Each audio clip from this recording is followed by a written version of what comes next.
I'm Monica Johnson with Marshall Weber, and this is Booklyn Calling.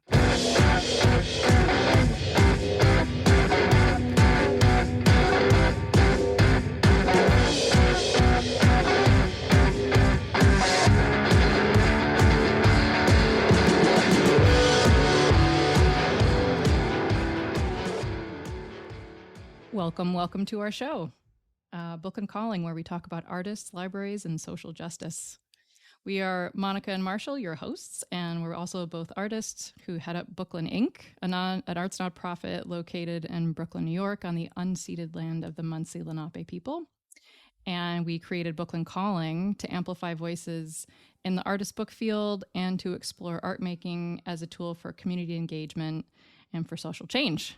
And today, our fabulous guest is Fred Rinne. Hi, Fred. Hello there. You are a San Francisco-based urban folk artist who uses found materials, outsider aesthetics, and your unique painting, drawing, and writing style to create an astounding artist books that expand and then explode all preconceptions of both the book arts and cultural critique.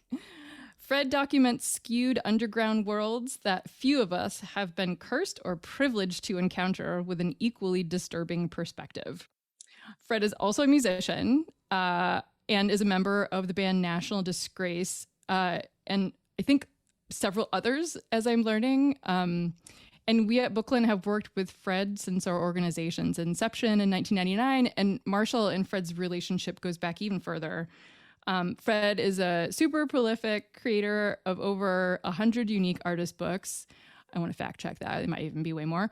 And has been collected at institutions all across the country and the world. Welcome, Fred Rinne, to our show. Marshall and I had a really nice conversation right before we hopped on, and we've been sort of reminiscing about, Marshall and I both spent a long time living in San Francisco, not knowing each other whatsoever, but during the same time period. And so we were kind of talking about your relationship, your identity, your relationship to San Francisco.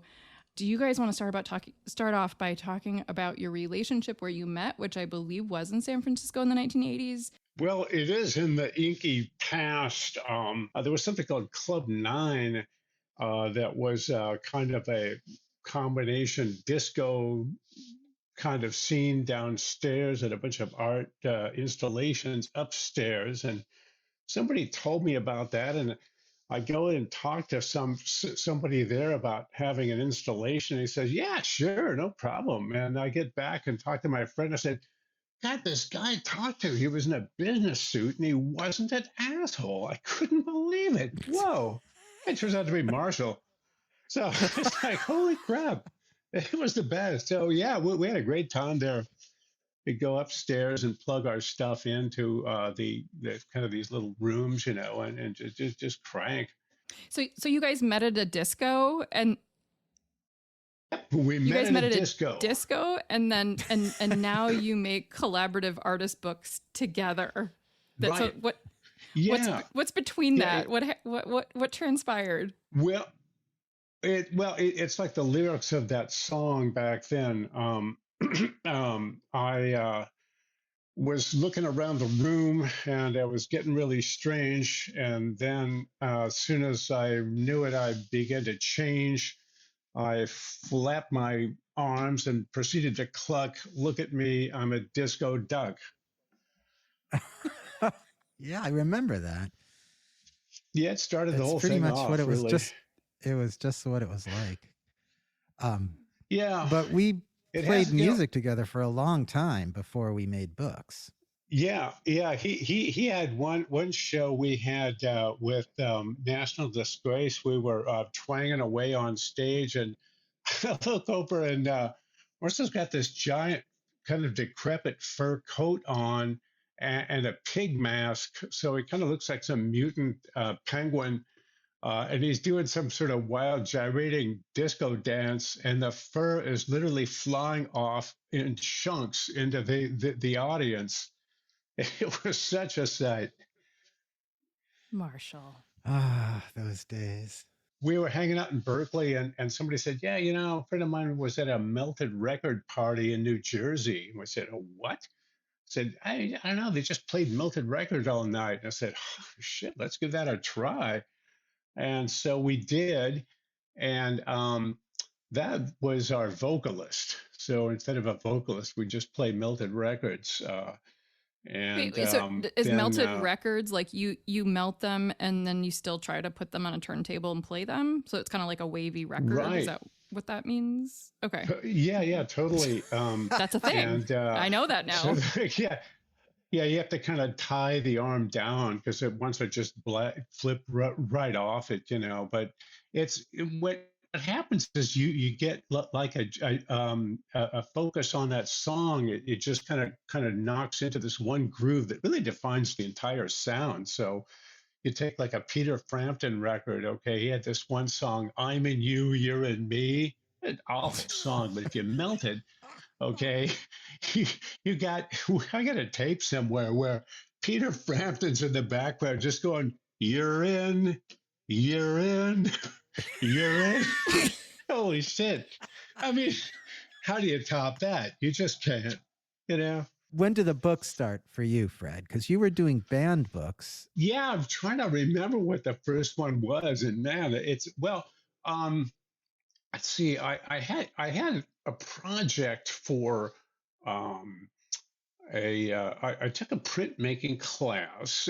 It was actually a book binding class. I barely got in too. I mean, the teacher looked at my stuff and kind of like, oh, okay, if somebody else cancels, they did, so I got in. But uh, anyway, So it was kind of on just a kind of, whim that you got yeah, into this. I know. Okay. I kind of fought the hard won battle of learning how to do this, technical stuff, which I don't know, some of which I got, some of which took took a lot of improvement. A couple of my books had to be rebound once they got there. I heard that people looked at them and said, "Oh Jesus, well, we have to send this to somebody who can sew." Anyway, I used to write for these underground publications, and then my friends started something called Filth magazine. So yeah, I was on the staff of Filth, so you could go to a show like you were a reporter. So What you had what, what was stature and Filth social. magazine? What did Um, Filth Legendary. magazine report on? Kind of a culture zine, but it sort of had whatever people were interested in. Somebody covered music, somebody else covered art a little bit, mainly just weird, ugly, horrible culture stuff. I guess it was kind of a culture critique mag, um, centered around Oakland, San Francisco.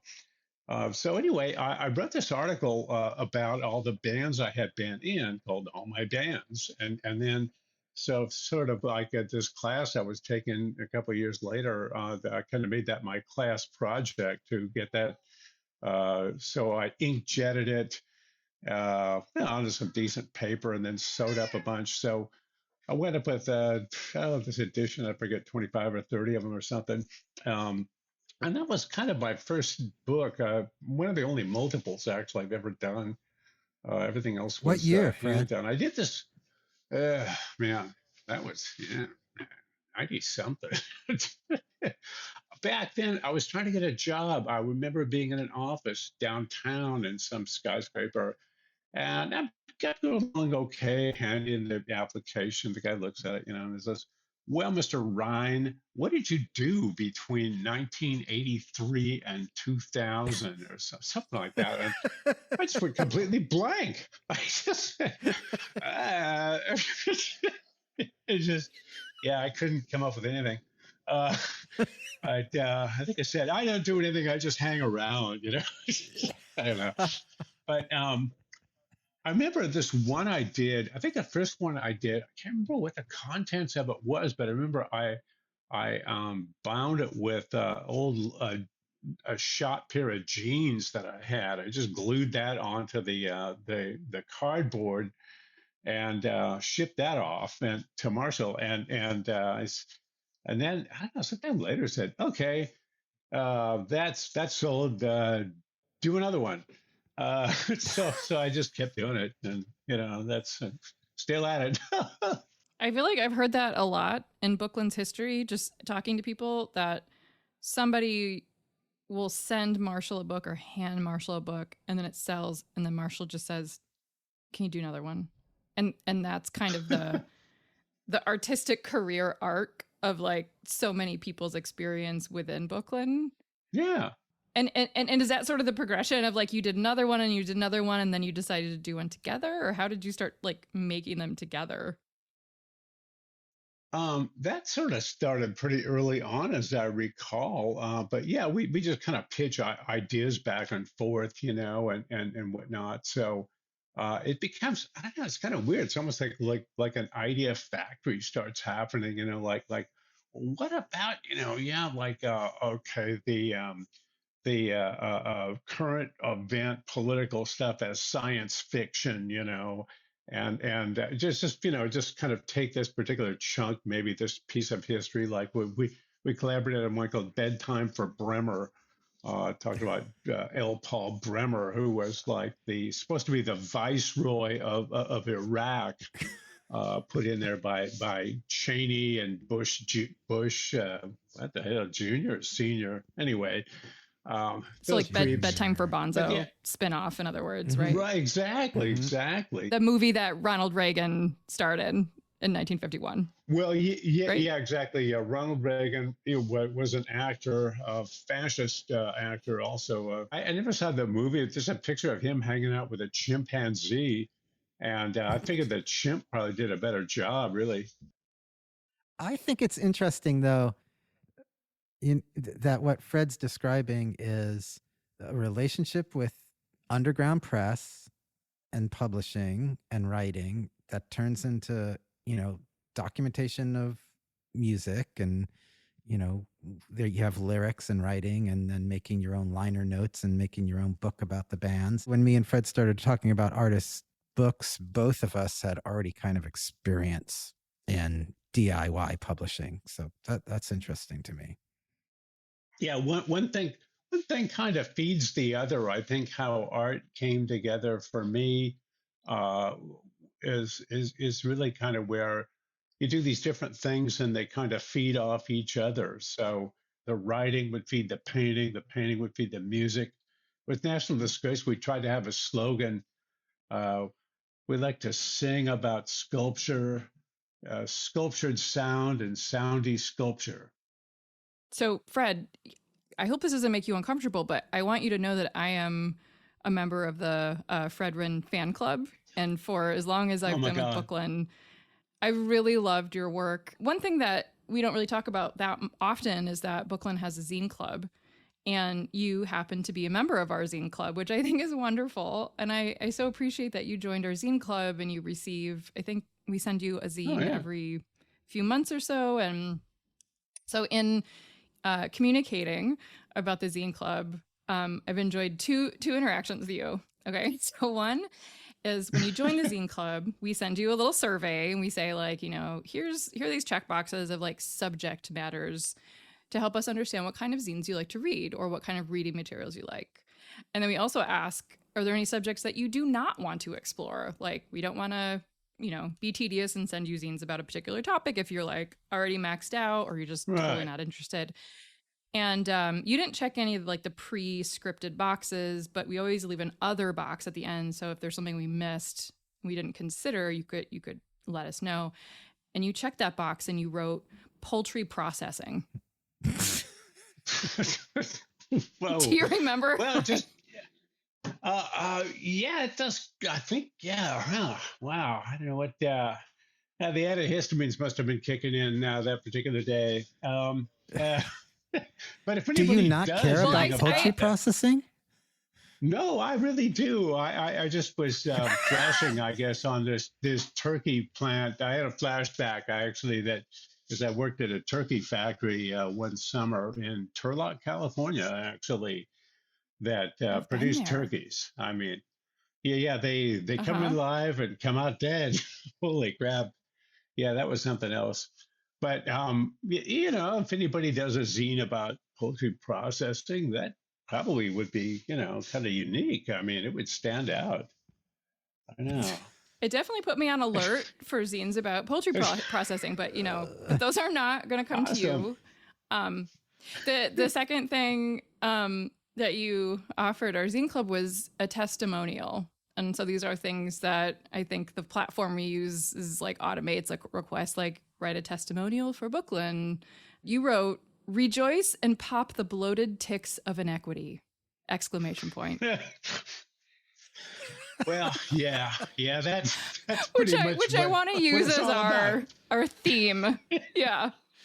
I wonder, do you remember writing that?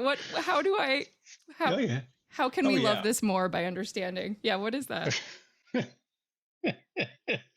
Well, yeah, it just, I don't know, sometimes the philosophy just pops right out. You got to remember that Fred lives in California, the land of, Nancy Pelosi and Dianne Bloated ticks. Feinstein. Yeah. Yeah. Yeah, it's particularly inequity. What is it?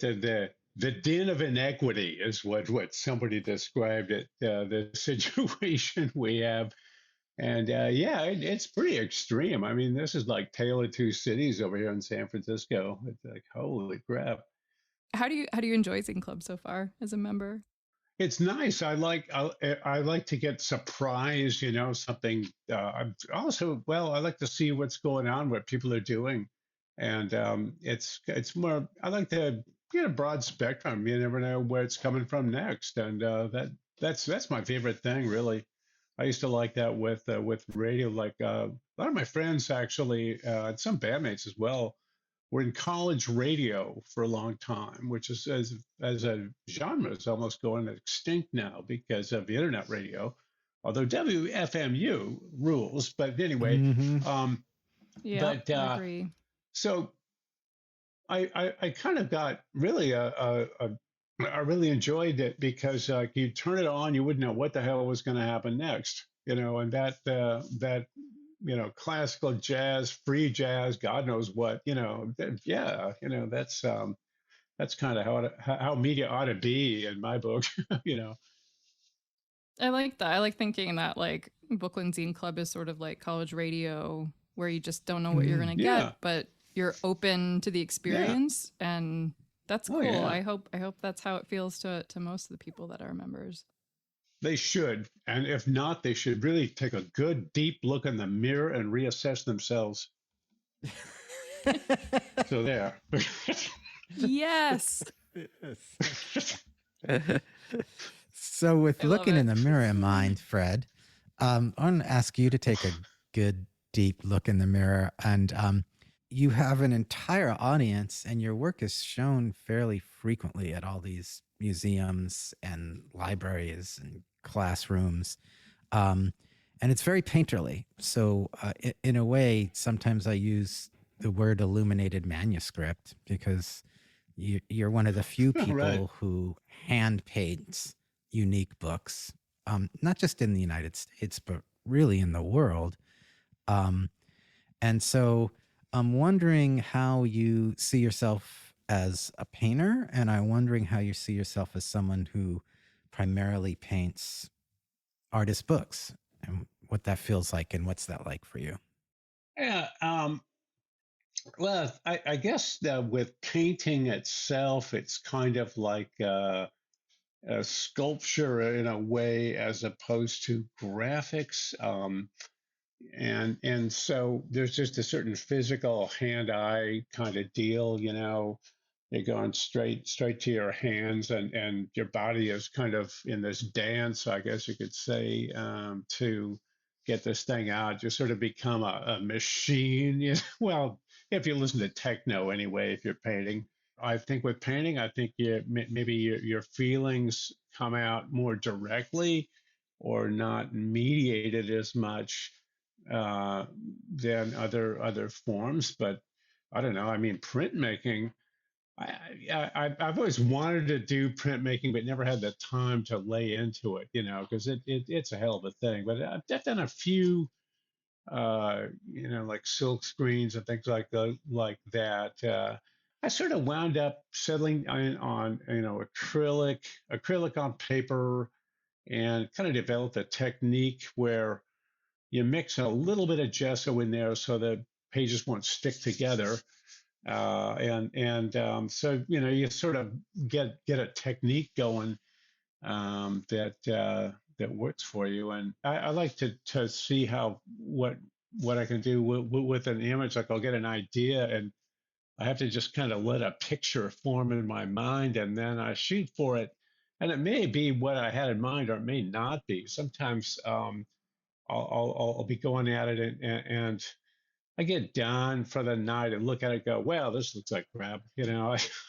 I'll fix it tomorrow. And then the next day, I'm like, wow, actually, I think I'm just going to leave it. I don't know. So like knowing when to stop is as important as knowing when to start. It's weird. We were talking about how important humor is to your work, especially because in the field in general, I think, I don't know, there's not a lot of humor done in artist books, but very often people see you as like you're the humorist in the field. And I think that's kind of interesting. I always try to have one of your books if I'm doing a big selection or a show or something like that, just because, there's a lot of work to be done along the lines of like the environment and racism and, like you said, inequity and, anti-war stuff. And you provide you have very progressive politics and me and Monica were talking before about your anti-war kind of protests, your the slammy windshield anti-war protest crew. So tell us about the humor. Tell us about like how you use humor. Well, I actually, it's funny because I remember one anti-war demonstration that we got dressed up as the Bring Downs in, you included, and we were like dressed up as like kind of decrepit 1970s glam rejects, and we had signs, like just kind of knock off anti-war signs like "War is like nowhere, man." you know we're standing right, and like it was cool because people liked we sort of were entertaining the anti-war troops, and people really got off on that, and there's this huge demonstration. Market Street was just full of people, and it was kind of like the mascots gone bad, demonstrating. I think our friend Charlie had like this weird full donkey's head, realistic donkey's head mask on, and God damn, just that sort of feeling of, I guess, kind of a solidarity thing, But yeah, just kind of the idea I think is towards victory of any struggle, morale is imperative. Um, so. Basically, we must maintain discipline and morale at all times. To glean the fruit of the victory from the broad masses, of the lumpen. So one thing that we say a lot, and probably in a lot of podcasts, is that, and something in Booklyn's history is that artist books are like children's books for adults. And there are certain artists who really help us bring that point home very clearly. And your unique artist books really do that. And I don't know if you know this, Fred, but there's this really beautiful moment in our recent history where we were hosting a classroom of about 20 high schoolers. I think they were juniors or seniors. And we were, doing lots of like bookmaking things, but we also were showing them an array of different takes on artist books. And I have this wonderful photo. Maybe if I'm with it later, I'll post the photo within the podcast notes. But it's Marshall reading, kind of like reading a bedtime story style, like page by page, reading A Trip to the Liquor Store by Fred Rinne. Oh, right. To this, and seriously, like rapt audience of not children. Oh and it was so wonderful. It was so everyone was just so quiet and listening. And I'm like, this is exactly the point that we're trying to make. But another thing that, Marshall and I have been talking about a lot is like, tactile learning, especially in the context of all the education programming that Booklyn's been doing, in particular with kids who I'm not, kids ages like 7 to 10, who probably maybe not ready for a Fred Rinne book, but who knows? I don't know. Maybe they are. But your books, when I hold them, like I have my own experience with your books that is mine, and I love it. And one of them is that when I held it, I felt kind of that, that alive feeling, like maybe as kids we all have an experience with a book where the book becomes its own life, and you're holding a possibility or something. And more than anything, it made me want to make books. And I'm really serious. Right. Like I still have like a book that I'm working towards that's like, it's not an imitation of a Fred Rinne book, but I'm kind of chasing the flame that I felt cool. when I read your books.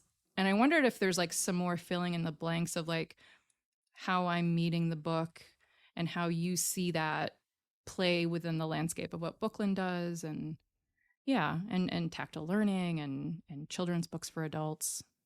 Well, I think there's something about the painted book. Like Fred paints the whole book. He paints the covers. He paints the text. He's done a lot of different styles with mixing screen print and painting, but primarily and over the past few years been doing this very interesting cutting in the letters, painting a color field and then cutting, painting letters around it. Fred's books, they are completely handmade. They're not bound perfectly. There's like everything is painted. They're heavier because there's a lot of paint. It's not like not like a little wash or something. Like this is a lot of paint. Mm-hmm. There's more paint than there is paper. And what you're talking about, Monica, is that tactile feel, the weight, kind of the chalkiness of that gesso acrylic mix that Fred is talking about. And the fact that it's really like, it's not a printed book. It's not Fred has done editions of, painted books. He's also done other books that are printed, but I think the unique painted books they're just chunky. It is a thing. And then you can go one step further and say, it's like, it's a living thing. And I love unique books and I love painting. So, and I knew Fred as a musician and a performer and a painter. And I knew he because Fred's writing is like his painting. It's very expressionistic, and he's got a persona that is always there. Like Monica asked me, I'm scared to meet Fred because what if he's not like my imagination of who he is, which is just simply a projection of his work. And I said, Fred is a projection of his work.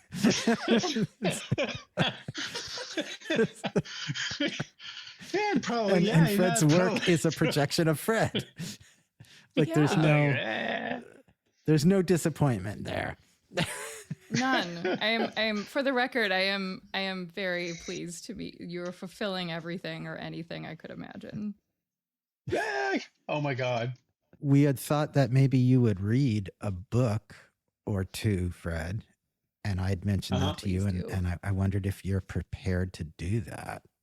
What I've got right now is I did a website through otherpeoplespixels.com. And so it's frinne.com. And so there I have a pile of them done, the newer stuff. So I can read off this. Okay, One Night in NYC. And I think this is a gripping news story that I did, a very short book about one night in New York City. Okay, Mercer Street, New York City, May 6th, 2009. Okay. And then in the Club Submercer, the after party for the Met's Costume Institute Gala. And there's kind of gala-looking people, okay. Kiefer Sutherland and his date attend. And there's Kiefer with kind of a grumpy-looking, much younger lady. And then Brooke Shields and her fashion designer date, Jack McCullough, is there.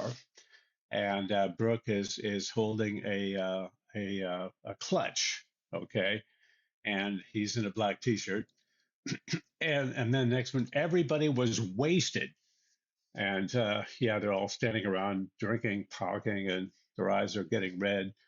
The next one is Jack McCulloch jostles or bumps or pushes Brooke Shields. See, you can't tell there's a controversy there. Okay. and Brooke falls down, but not all the way. Okay. Um, the spectacle of the fall of Brooke causes rage and derangement in the mind of Kiefer Sutherland. Keefe goes cuckoo. He heads-butts Jack McCulloch, breaking Jack's nose to defend the honor of Brooke Shields. And he's head bumping a patow, PTOW, and that's it. The end piece has just a rumpled-looking Kiefer leaving the place and somebody else leaving, and that's the end of that particular one. Let's see. We have. I want to say I've been reading. I've been reading along as you've been reading. I went to your website cool. and I found the book, and so I'm like, it kind of reminds me of the like deep pandemic moments where like there were all these online children's book readers, and maybe they still are, where they read children's books digitally. And so I'm like, that's what I'm doing with Fred. This one, I think it would work as a read book. I mean, read, READ. Behind the Wall of Vinyl, Sleep. It's on there. This guy knows a friend of mine who has the coolest record store in Ventura, California. And this guy is like, I don't know, I've never met him. My friend met him in Ventura, California. And this guy is like obsessed with records. It's like totally, I mean, his mind is rock and roll. And so he would come in with a big pile of dreams he's written down and hand them to my friend, who forwarded them to me and said, God, this guy's dreams are just whack. You got to check this out. So I wound up doing a book, Behind the Wall of Vinyl, Sleep. About that, which I could start out with. It's just the dreams of Kevin Anderson transcribed by Grady Benyon, imagery that I did, black and white. But is this the one that we distributed? Because if this is the same one, it's at the Athenaeum of Music and Arts Library in La Jolla. Does that ring a bell, Marshall? That's true. Yeah. Yep. So that's where it is. Yeah, it was a big double whammy for them. Art, music together, no brainer. This guy's dreams. I mean, he's got. I just pulled. I think it's 10 of them off of here. But okay, 2/1898. The police have a large cornfield surrounded. Greg Allman is hiding out in it. An officer with a bullhorn is ordering him to come out. Suddenly, he drives out of the cornfield. He's driving a van covered with paintings of skulls and tombstones, drinking a beer. He drives through the crowd of police. They jump aside. He escapes. And then Dan Quayle is riding. Okay, Dan Quayle is riding a bucking bronco in a rodeo. He gets thrown into the grandstands. I leave and walk to my car. In the parking lot is a 25-foot tall statue of Rocky Erickson. What the hell? Okay, T-Rex. Oh, okay. 7/20/99. T-Rex is playing at my old elementary school auditorium, and they are excellent. The set ends, and the MC comes up and tells us The Move is going to play next. The curtain rises, and on stage are 4 department store mannequins holding toy instruments. The crowd starts booing and throwing bottles. Let's see. Okay. 9/11. Wow, 9/11/07. Okay, I'm staying at my friend's Buddhist apartment in Old Town Ventura. The television has a news flash on it that Peter Fonda robbed a car wash in Reseda. And then, Blue Oyster Cult and me are on the run from Russian agents. We are in the Midwest driving a muscle car past fields of corn. That's a hell of a dream. I mean, really. Corn. Yeah. Now, What's the some of them corn are really thing? kind of inspiring. I know. Yeah, there's one here I found. I think this is the most inspirational. I'm really kind of really curious about maybe this is a possibility for performance. 120603. I'm in a club watching a group called Spider Brain. The lead singer just sings gibberish off of 3x5 cards on stage. With them are people doing jumping jacks and slapping themselves in the face. That's it. What drives you to make books? Do you know, or is that a question that doesn't even need to be answered? I guess you kind of get an obsession about something or other, and you just sort of gotta get it out. It's kind of like, I don't know. Yeah. Um, I like I I I was did some art up north in Portland, and the guy said, "Well, okay, I can't pay much for this painting. What I can do is give you a small amount, and also I can send you some records." I'd say, "Okay, that sounds cool," because they let me have a show there, and it was nice. This record store, Turn in Portland. It's a really cool place. Smegma hangs out there, so it's good. Um, and That is a so he band. sent me right, a whole box. Okay, a whole box of Pat Boone records. I mean, I'm not kidding. It's like a whole Is box of that Pat good? Boone records. No, they're No. horrible. You put them on and you just get sicker. It's music that kind of saps you and makes you feel sicker and weaker listening to it. I don't know. I just like something must be done. Just I don't know. But uh, yeah. Oh, yeah. I guess it's just how one reacts. I don't know. It's like, you just remember these weird pieces of Yeah. stuff that one kind of happens. And I don't know why this thing stuck to me, but God, I don't know. It seems like it deserves I kind of wider understand it. Like, circulation. I don't know. do you feel like having made all these books about these things that are not one type of thing, but as you describe them, like things that you just need to get out, do you feel like you get them out and they're like a little bit out, like before they were in you and now they're a little outside you? Or like, what is the difference between the before and after of having made the book? Um, I kind of feel, I guess it feels kind of almost a sense of completion.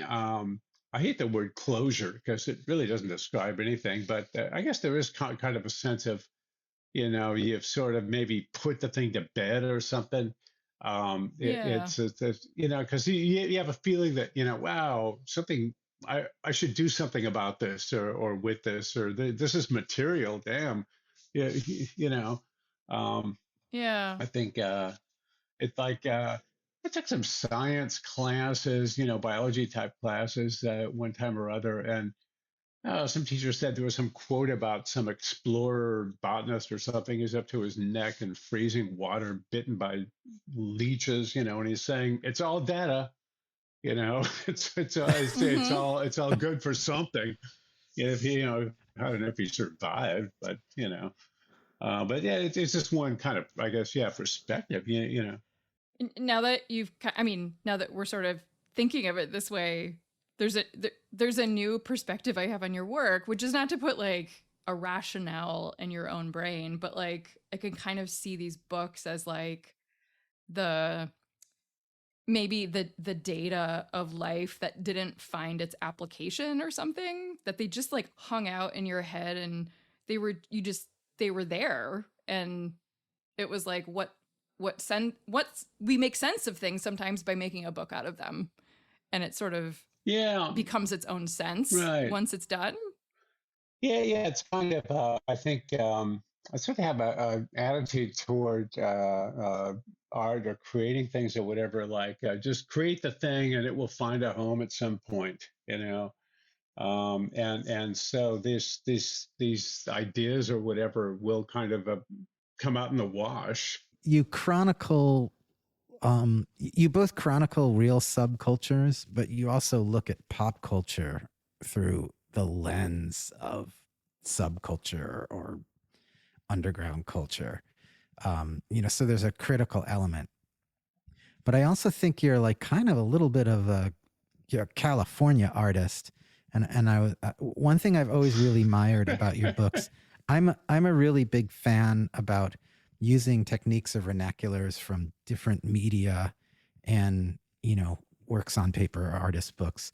And a lot of artist books and a lot of illustration and a lot of graphics are very like, straight on, like almost like theatrical stage. You're just looking and this stuff happens to you across, it's almost like the horizon line is always present across the kind of horizontal composition of the book. But you frequently use cinematic angles, like you do illustrations from below, from above. You were doing drone illustrations, God's eye illustrations long before drones. You even did a book about drones. But can you talk to me about like how you paint with that knowledge of like three-dimensionality? Because I think it's an important, it goes back to what you were talking about sculpture, I think is really interesting, the kind of that cinematic eye. Yeah, it's kind of like, well, I guess because really, film and video and whatever is kind of how, I guess it's, informs how we see the world, and just getting outside and bopping around, you really have kind of a different angle on stuff. Um, and it's good to just kind of import that into, well, just, it clashes with the book structure, to an extent. It's kind of good to challenge that structure to the greatest extent possible, really, to see how far out you can get with just, a different whammo on a view. Um, just sort of doing 3D paper engineering and stuff like pop-up books and stuff, which are good too, actually. So some of that stuff's wild, but I don't know. It's it's a lot of fun. I was just looking at this one. Okay, yeah, trip to the liquor store actually. Um, Trying to get this kind of look at that. Yeah, but well, part of it too is just sort of like your own personal experiences, your own visual experiences, I guess, where uh, like this thing is about kind of the sets in Los Angeles, So I start out, I'm up in the mountains with a bunch of coyotes, which really happened out of Chatsworth, California. Me and my friend went up. We tried to go night hike, and we got out of the car, and in about 15 feet, suddenly we hear what sounds like 60 coyotes screaming bloody murder. It sounds like they've hauled a big animal down and are screaming blood. It scared the shit out of us. We got the hell out of there. But I mean, it was clear that they rule, not humans. At night, you really kind of had that feeling, And so you're up high looking down on everything, which is just a totally weird perspective. Like, if you're in the mountains or in the hills, especially at night, you're very disoriented, and so I don't know how to relate that to a flat surface. It's fun. Yeah, one of my favorite examples, and we mentioned it earlier, a trip to the liquor store. One of my the point of view is you're looking up from the ground at the sole of the main protagonist's shoe as he runs along. And I just flashed to that book, and it's interesting. Your style is almost contagious. So I wrote this description of that book for our website. I just want to read that real quick because I just felt like I was using your voice. And this book it was really interesting too. This book went off to some private dealer really liked it, and they took it and they kind of never did anything with it. And years later, I realized, where's that book? And I went and I got it back from them after that's like kind of pulling a tooth out. And like the book had been away for years, and I was like, wow, that's crazy. And essentially 2 weeks later, it got sold to Tufts University. But when I first got it back, I looked at it and I was kind of rolling on the floor. And the description I wrote was essential Fred Rinne, our nation's best loved narrator of white trash Americana shenanigans. This book has it all: canine cops, tar pits, the little smoke, a treasure for any library or collection. When I read that, I also was like, you channeled, do you know Bill Hader's character Stefan on SNL? Right. Oh, well, Wrong okay. crowd, maybe. But like Yeah, he's like, this club has it all. And then lists like 3 different, anyway. And I was like, maybe you channeled someone else there too, but great description nonetheless. Yeah, you have to be open. I mean, for me, it was like, I think Fred's books are always kind of a satire on everything, including themselves. And so it's like that description is a satire about the whole book selling business as much of it is a description of the book, but only the book allows that to happen. It's like this essential culture bomb. Fred, do you have anything like that you would call a children's book? You did one for me. We did an edition of 10, I recall, for Thorn. Right. Yeah. That took a long time. Yeah. Exactly. Well, it was fun. There I did. The imagery on that was from a trip I took. It was a couple of trips I took hitchhiking, where me and a friend went to. Well, we drove across country to New York and then hitchhiked back. We got a ride to, actually, it was Rhode Island. At this one place we stopped at with a shattered billboard, was occupied by Jodie Foster's army. Actually, they at one point there was this trip we took where this place had been just kicked apart. It just like and all this graffiti was spray painted on this shattered, kicked apart building. Fuck cowboy shithole and Jodie Foster's army.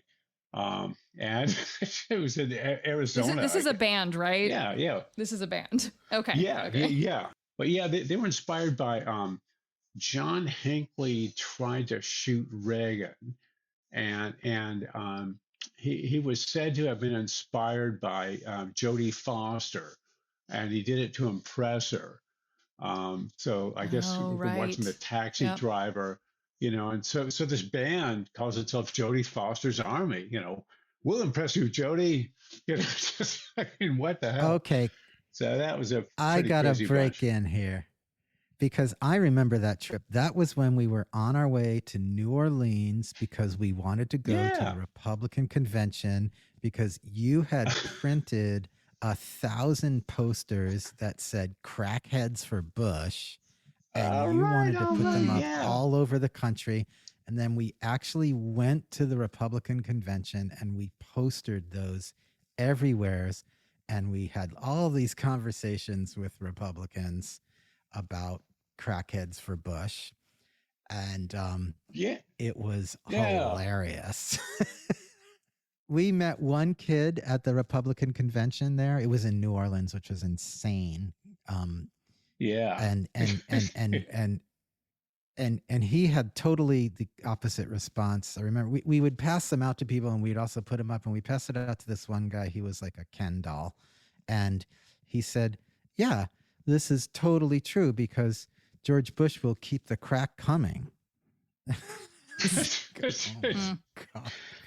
He was glad. You never know he was glad that crackheads were voting for Bush. And he said, are you guys working for the crackheads? And I'm, man. Yeah, I mean, now if you did that, you'd probably get on the anti-terrorism watch list, no-fly list, no anything list. I don't know what. Or just shot. It's gotten pretty. Yeah, exactly. Yeah, actually, that's probably. I know it's pretty leaden these days. Okay, you just. Man. So listen to this. The description for the poster at the Destroy Art Gallery says that it's a Crackheads for Bush 88 poster, 1988. Rare. So it's What? rare, Fred. It's hard to get now. It's a rare poster. Oh no. It's mint. It's a Ooh. mint condition, though. Who's James Stark? Well, uh, Do you know? I don't know. I bet it's that kid. I bet it's that same kid. It's that same kid. Mm. It's the kid There we met. go. There we go. Yeah, probably. Um, yeah. It's strange. You have like the ideologues, and then the vast crowd that just doesn't give a damn one way or other. Just I don't know. It's just they could go any which way politically or culturally, I guess. Well, as long as the Met Gala keeps happening, I guess people feel like it's still okay for everything. I'm gonna totally derail myself. I need to clarify something. I almost said your full name. I realized that maybe we've been saying your name wrong this whole time. How do you say your name, Fred? Your whole first and last Well, name. the see Fred or Frederick full name. Last name would be pronounced Rinne, kind of like that. It doesn't really translate. I mean, it's Finnish, so everybody pronounces it differently. So, but yeah, pretty Okay, much it's flexible. Rinne. Yeah, exactly. It's just like, We've nah, been saying whatever. Rin this whole You know, time. I took Marshall's, yeah, but I heard you that's say close. Rinny That's close. a couple times. Yeah, I like the yeah, flexibility. Anyway, yeah. It's one of those things that I think it means okay. small hill or low mound of something like that. Google Translate says it means slope. That's what Google says. Slope. All right. Okay. Slope. Cool. Yeah. Um, slope. Um, yeah, it's crazy. Yeah. When I was a kid, we were in Los Angeles, and there was only 5 of them in the LA phone book, which is it's like Hmm. like the Tower of Babel of all phone books. I mean, it's got every name. It's kind of like the Book of God, really. Just every surname you could imagine. So I have one last question, and Oh, that is, what are you doing now, Fred? What's next? well, I think that collaboration we were talking about sounds like a winner. It's a bread spirit soup. We'll see what happens there. But yeah, the imagery that the text seems to conjure up, which you wrote. You say it's about the Velvet Revolution that happened, I guess, back. Well, it seemed like these countries, Czech, Slovakia, now it's Czech and Czechia. Anyway, Balkans have re-Balkanized. It seemed like there was a lot of freedom coming forth back in the 90s that turns out to be just dog shit. It's like, oh yeah, right. Now, I'm sorry. It just, no. The idea was that, okay, the winners of the Cold War were just in it for the money, just it hasn't changed a bit. So here we are looking back, going, wow, that was something else. Because they were supposed to celebrate the end of the Cold War, 1989, 90, whenever the hell it was. Supposed to, wow, we won, triumph, peace dividend. Oh my God, everything's going to be so cool. And now that lasted 2 weeks. It just totally evaporated. And it was like it never happened. The Cold War was like, what, 50 years longer? I mean, what? And all of a sudden, poof, you know. So it is weird. I mean, history is surrealism. It's just, there's no way around it. Anyway, this is going to be weird. I've really had a wonderful time talking with you, Fred, and I don't know. I almost feel like the ending is irrelevant now, and completion is irrelevant. I'm just happy to have met you. Yeah, And likewise. thank you for talking with us. Yeah. All Yes, right. I need indeed. nothing. Yeah. There is no All end. right. Well, like I say, that the work is complete at any stage of its production, something like that. So Yeah. yeah, like that. Maybe it's like there's no ending, there are just pee breaks. Yeah, exactly. Thank you. Absolutely. I think it's time for a nice try one of these IPAs over here and see how they're doing. And there's a thing called Laughing Lovely. Monk Brewery over here. And that's what's gotten me through the pandemic and being isolated and all that from everybody, with COVID. I haven't caught it. I'm just hiding out. But these microbreweries deliver. Okay. And so that has just Wow, that's absolutely wonderful. saved my bacon. What more do you It need? saved my bacon. Well, yeah. Well, Let's not it's say been real. goodbye. Thank you very much. Yeah. Yeah, you're All right, welcome. folks. Thanks, Fred. I'll Thank talk to you, you Yay. Talk to y'all soon. Fred. later. Wow, that was a trip. A trip to the liquor store. Yeah, man, that was Fred Rinne. After all this time, getting to talk with him was pretty great. I I feel so tickled, and yet I feel a little distracted by what our normal structure would be, where I would do a closing, because I feel like I just entered into a Fred Rinne book and forgot Right. my way back. Yeah, how are you feeling, Marshall? Well, I love that Fred is such a singular character in the world of publishing and artist books and libraries. He's like kind of mythical. I just recall the times that I've been gone to book fairs with Fred. He often appears at the Codex Foundation book fair with us every other year in February or March or whatever. Mm-hmm. And he's just like a character from one of his books stepping into the place, and he's well beloved, and I love that he provides this comic relief for like the entire field. And he's inseparable from his artwork.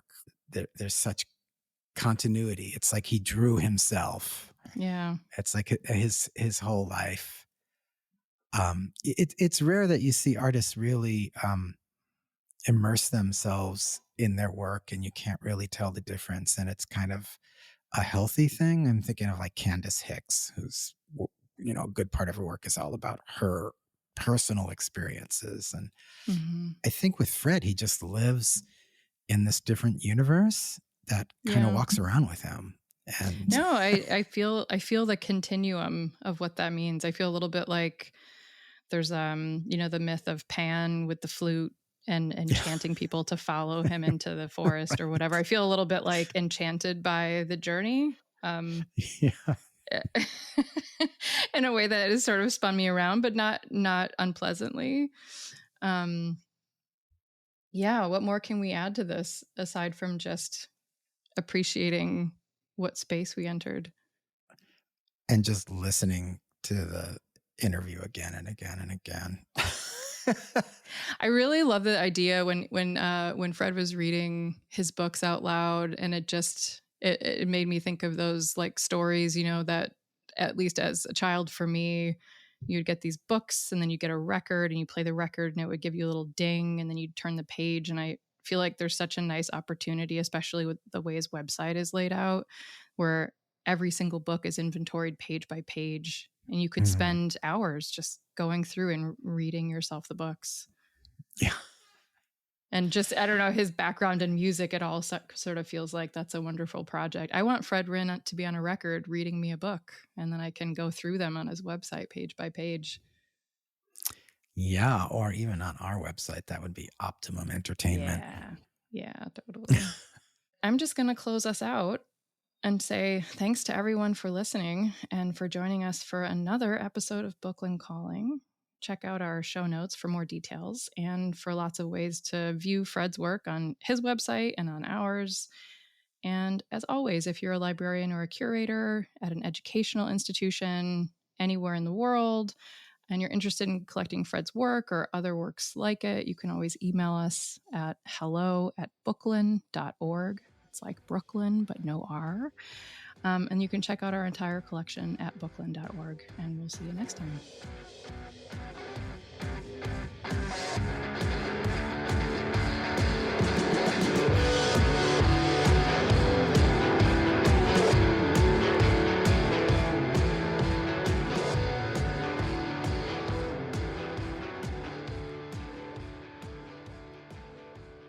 This podcast was made possible in part by funds from the New York City Department of Cultural Affairs and in partnership with the City Council, and from individual donors to Booklyn Inc. You can support this podcast by making a donation at booklyn.org/donate.